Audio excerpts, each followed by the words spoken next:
Paul George is now a member of the Philadelphia 76ers, and now is an excellent time to take a look at the off-season workouts that Paul George does in order to land such a massive contract. I think he got 4 years, $212 million, something like that. If the number is wrong, I apologize. My name is not Woj, it is Jordan, and I'm a former college basketball player turned trainer. And today, we're going to break down some workout stuff that PG-13 does in the off-season. Let's get into it.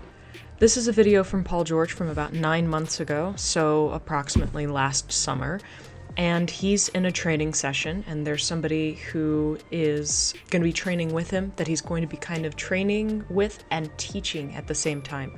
So we are going to, kind of piggyback off of that guy's experience a little bit here and learn from Paul George as we go. And this is the only video I really want to cover. There's a lot of other Paul George training videos, but this one's really, really good. So, yeah, let's get into it. So, this drill, again, looks very strange, and you're going to notice something as this workout progresses. The drills also progress, and the things that they're doing build on top of each other. Right now, this looks kind of like something I would say that is a bogus drill. It's like it's two balls. He's looking down the whole time. He has to catch. And the big thing is that it's just making sure that your hand is really active so you can pick up into a shot very quickly.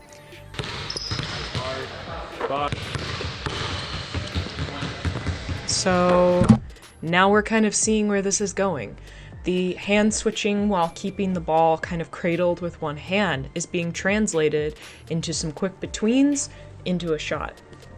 And that is supposed to symbolize like getting the ball off the dribble and then getting it into the pocket quickly. Good. Low. And so we saw a pickup drill with Jaylen Brown in a previous video on his workout stuff, and it was a lot simpler than this. It was in and outs and pound dribbles. This is the more complex version of that, where you're implementing a change of direction into the pickup, which happens a lot for step backs, for side steps, for, stepping. Sometimes with a step back, you'll step directly backwards. Sometimes you'll step kind of 45 degrees. Sometimes you'll step directly lateral. That's kind of what that's working on, so you're getting your feet active as well. Pound the ball a little harder, Bari. All right. Three. Ah, yes. Okay, the guy's name is Jabari in the Kobe shirt, which it's a nice Kobe shirt. I kind of want it, and I think, what are his shorts? I have no idea what those shorts are. I don't know. He's kind of got a fit going, but for the sake of this video, we are all Jabari, so keep an eye on him and the changes that he makes over the course of the workout as Paul kind of gives him little adjustments, and the trainer also gives him little adjustments. And they also have somebody with a extender pad making this more difficult as well. Like there's a extending hand coming out to contest the shot. So this is a warm-up drill, but it's not being treated as, a drill that you can just kind of throw out because it's not useful or whatever. Like, no, like, this is a drill that is being treated as seriously as any of the other stuff that they're going to do later that's higher intensity. Nice. One.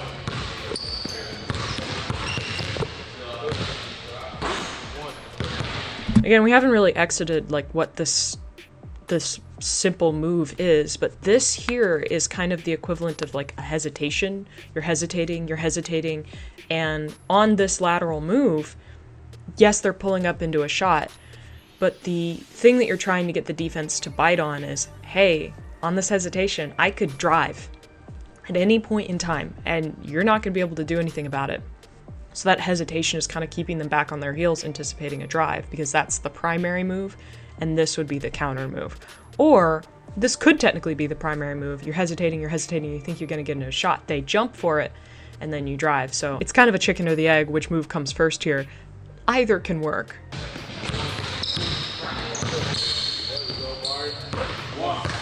And that's what this is kind of symbolizing here. So as we're moving forward, they're sideways, lateral, and then attacking into a pull-up, which, again, second line of defense comes up a little earlier than you anticipated, you got to be ready for that as well.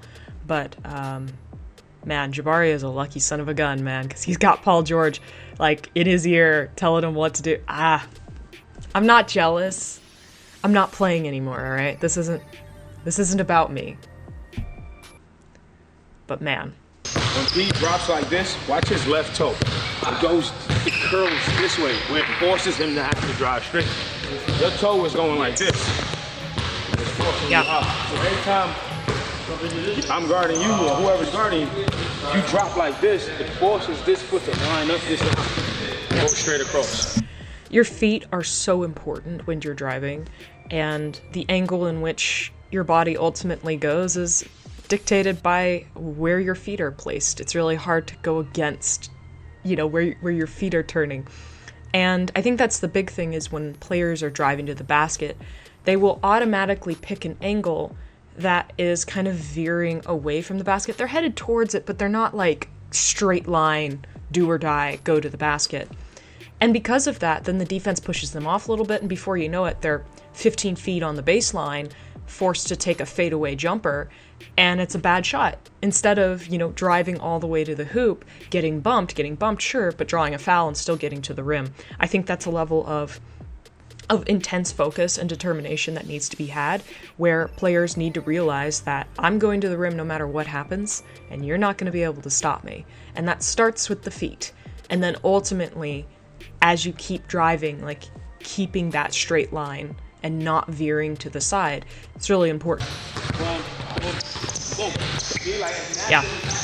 So even though that doesn't turn into an actual drive to the rim, it turns into a pull-up, his direction is still really strong, and it also helps him when he jumps up in the air. He's not jumping sideways and trying to find the rim. He's already straight on with the rim, and it makes the shot easier. Not to say that NBA players can't rotate themselves in the air and make jumpers and stuff like that, but like anything, it just makes it more difficult, and what's the point of making things more difficult if you don't need to? So it looks easier to like gather.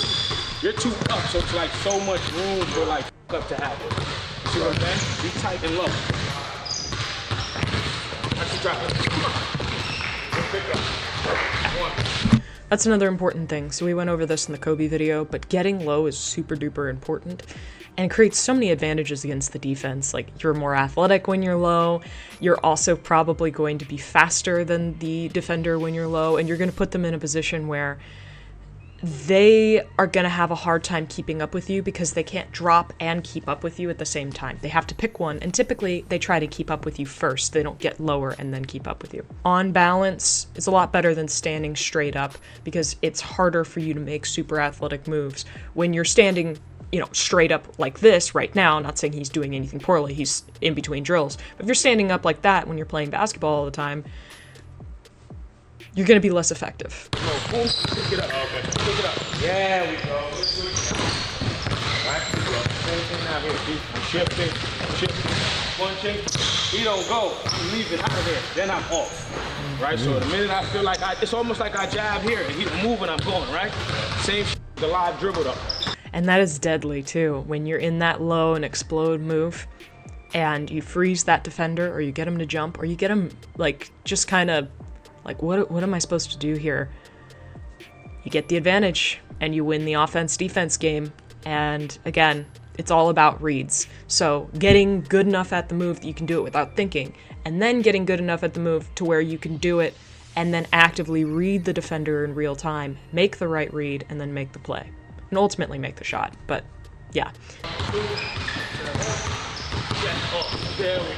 And the other thing about being low is that when you're low, we're going to take a look at this real quick, you can also explode off of either foot really well, because you have a very even base. So him shifting his weight from his left foot back to his right foot to explode isn't overly hard for him to do, because again, he's low and he's able to explode off of either side because his legs are loaded, as in they're like down to the ground ready to explode in either direction. So because he's low and he's not standing straight up, he can pop backwards or pop forwards without it being an issue, or without there taking a lot of time in between to think about it, because he doesn't have to like stand straight up, get low, then explode backwards, or he's standing straight up, get low, and then explode forwards. He's already there, so he just picks the direction that the read is, and then goes. Yeah. And another thing is, like, there's nothing wrong with doing a drill slower. Jabari's doing this drill slower so he can get the footwork right. If you're doing a drill where you're working on the footwork for the first time, and you're not able to do it at game speed, don't beat yourself up about it. You'll get there. That's how you get better at things, right? In this situation, well, he might be on this. Let me see what he got here. You know what I mean? So you can go, or I can go fast with this. If he playing me fast, oh, okay. Then I'll give it to him. You know what I mean? Now I'm in breakdown mode. Like, so just when somebody guard you, kind of just visualize what they seeing. Like if you up close on me and I see that, then now, okay, now I'm in attack mode. It's all the read. I don't know, like, whether Paul George was taught this move series by the trainer first, or whether Paul kind of developed this alongside the trainer, or even if Paul wanted to do this and kind of the trainer kind of learned it along. Regardless, Paul knows exactly why he's doing the moves that he's doing. He's not just blindly accepting, oh yeah, we do this because of this. He knows the reads. He knows exactly what he's supposed to do and how he's supposed to do it and why. I think that's important, is when somebody teaches you a move or suggests you do a certain drill, what is this doing? What is this improving? What is this going to build into my game? I'm looking at that gap. So if we slide, and I see all this gap right here, now I can either explode and take that. I'm thinking I got to blow by, but he slide their feet. He good at sliding his feet. Now I know I got him where I want him, because he's trying to race me to that. So if he beat me there, cool. I just play right off it. That's why step backs are really hard to guard when they're at full speed and when you actually sell a real attack. If you attack with the intent to get to the rim, you figure out, oh, I can't do that, then you make a counter move. It's so hard to guard people. Keep the other foot down, Bart. Keep the other foot down. Just slow this one down. Slow this one down. Just slow that one down. Okay. Everything else is good, but you're trying to rush through that one.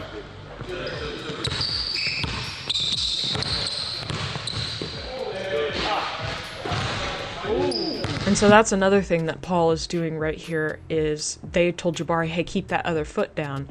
Mostly just because we're back to the staying low and on balance thing. If both feet are available and loaded for you to go in either direction, you don't have to like commit to a step back because you only have like one foot down. If you have that low base, you can explode in either direction. You notice that right there? Paul George is also a master of this. Most NBA guards are. He's being guarded by a defender here. Watch his right hand. He's sweeping over the hand a little bit, and he's just kind of pushing off a little bit. I don't know if he makes contact. It's kind of hard to tell from this angle.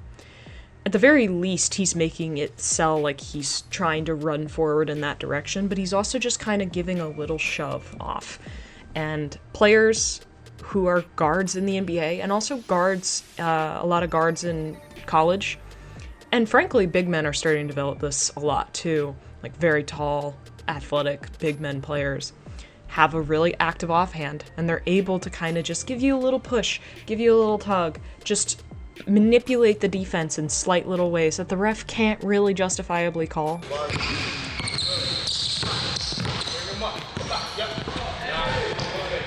And that's another thing that staying low and being ready to explode does, is that you're not committing to shooting that step back or shooting that fade away, because you're low, you're on balance, and you can, again, explode in another direction as soon as you want to. It's so valuable. Just being on balance sounds like, oh, that sounds like an old man thing to say. It's like, oh, stay on balance while you're doing this. It's so valuable because it makes you so versatile and so hard to guard.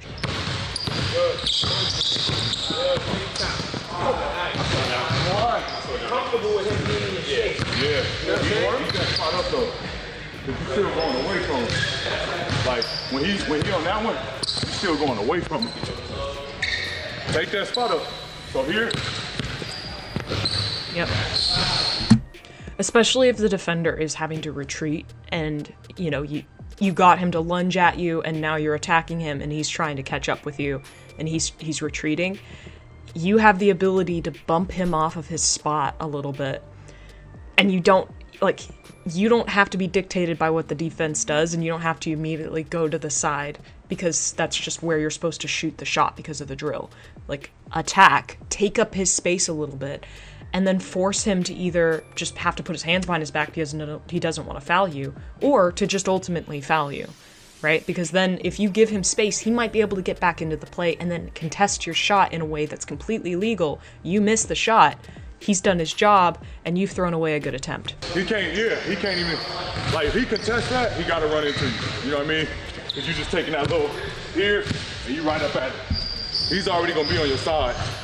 If you round it off, now he might be able to do something and get a tougher shot now. You know what I mean? I haven't watched this video in a long time, but Paul basically just said what I did, so. Good thinking, Paul. Thanks.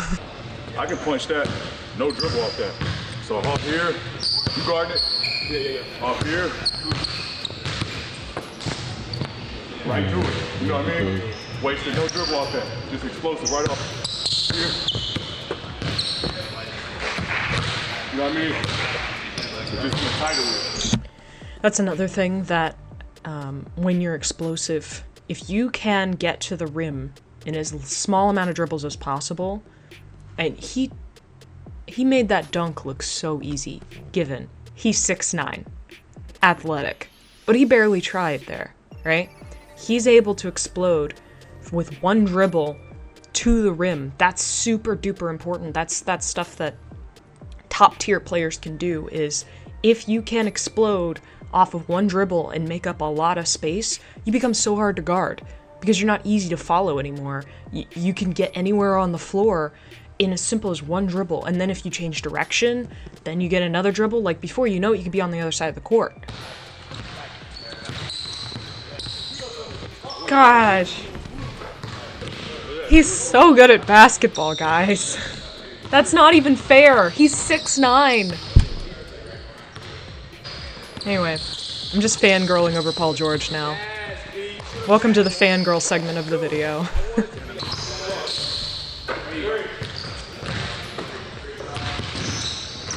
And you notice, guess is going to be the theme. He's staying low and ready to explode and ready to shoot and make a move from the get-go. He's not catching the ball, dropping, and then shooting the ball. That's a lot slower. In the NBA, seconds matter. Tenths of a second matter.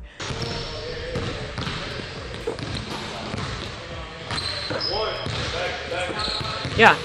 And you look at Jabari, and the difference is that he is kind of low, but he's still catching and loading. He's not ready to shoot right out of the catch. He has to dip a little bit, you know? It's just, that's the difference, right? It doesn't look, you have to be looking for it. It doesn't look like there's that much of a difference between Jabari and Paul, but there's a significant difference.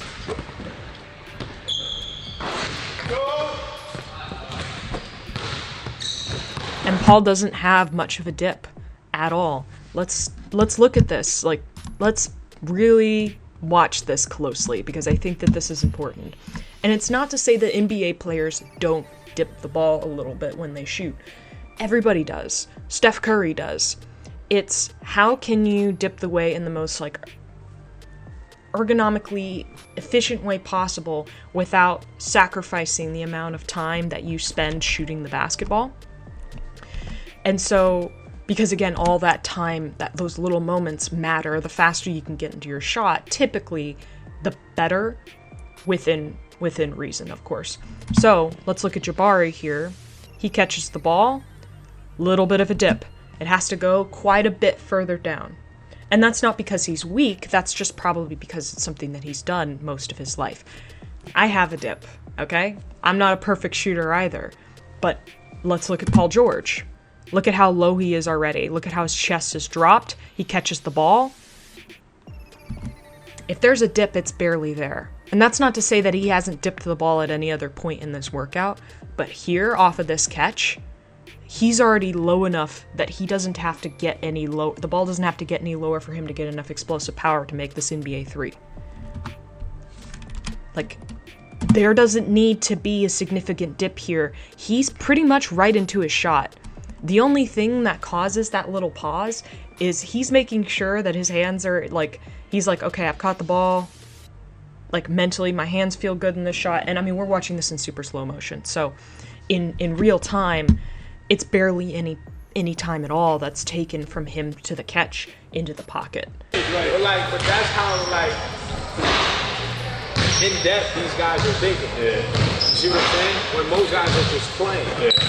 Like, nah, bro. Like, I'm really, like, out here, like, playing a whole different game than what you're playing. You know what I'm saying? Because you'll know once you take that quick little, Yeah. So, I will say this much. Paul George knows these reads so well that I would bet money that he's not thinking too much while he's in a game. He just knows what he needs to do next because he's trained it so hard into his head. For those of you who can drive, a lot of times you don't think about driving. You just kind of do it. And it's because you've spent so many hours behind the wheel that you just kind of do it. You don't think about the turn you have to make. You don't think about like 10 and 2 or whatever you've been taught. And you don't think about accelerating and braking. You just do it. And that's the same thing that these high-level guys do, is that they've gone through 1,000 workouts like this one, where they've been taught the reads and taught what to do with those reads, and then got in the game reps to be able to make those shots. And then when they get into a game, they're not thinking anymore. Paul George isn't thinking in a game, but he's put enough thought in during his practices and gotten to the point where it's just muscle memory that he's so far above everybody else in those reads that it does make the difference. So again, Paul George is not thinking, okay, if this guy does this, then I need to do this. He's just doing it because that would be too slow. But it starts with you having to physically think, I need to do this move and then this move and then this move in practice to where it gets really, really easy. Okay, well that is the Paul George workout video. There's a dog barking in the background. I'm sorry, but you know what? That's a wrap for that. So honestly, again, I could have dug into a lot of other videos, but I just think that this video is so chock full of like really interesting information, and like listening to Paul George himself talk about his mental process and how he does reads and stuff like that in what looks like on paper a very simple workout. You can get so much good knowledge out of it and so many little nuggets. And that's why, again, this is one of my favorite NBA workout videos just of all time. When I came across it a couple months ago, I was like, I need to cover this at some point, and now is a more appropriate time than ever. But again, for those of you who are new, please like, subscribe. For those of you who are slightly less new, like and comment maybe. I don't know, that's a free country. You can do what you want. You can decide to play for whatever team you wish. And again, I had a good time with this video. I hope you did as well. I hope you learned something. And you know what? Regardless, have a great rest of your day, guys. See ya.